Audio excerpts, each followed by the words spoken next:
In my last video, we talked about turning our property into a midterm rental. A midterm rental is, again, 30 to 90 days. These people are traveling nurses. They're coming here to consult on projects. They're somebody who maybe needs a home base, or they're doing a residency, so like a 10-week residency a lot of times. So they need furnished, and they need to not worry about utilities. So like, we're including all the utilities on this. But the reason that they're paying so much more is they're not signing a 1-year lease. So basically they're paying a premium. It's a reduced rate of Airbnb because we do appreciate that it doesn't have turnovers. So we're not turning that property over every week like Airbnb, a week or less, 2 to 5 days.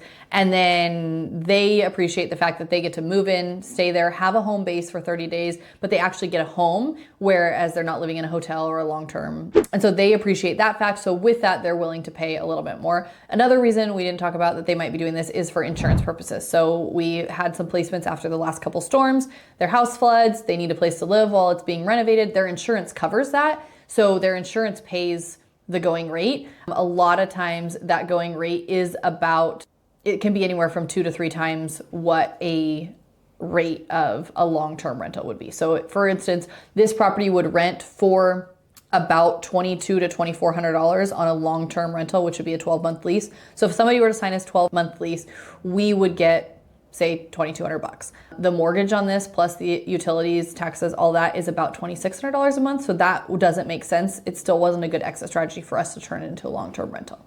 As a midterm rental, they're paying anywhere from $4,400 to $6,600 on that. And at that rate, that does make sense for us. So that's the reason that we would move to a midterm rental. And it still makes sense for them because it's cheaper than a hotel. The insurance needs to provide somewhere that is close to what they have. If they had a 3 or more bedroom home, a single room in a hotel isn't going to satisfy that for them.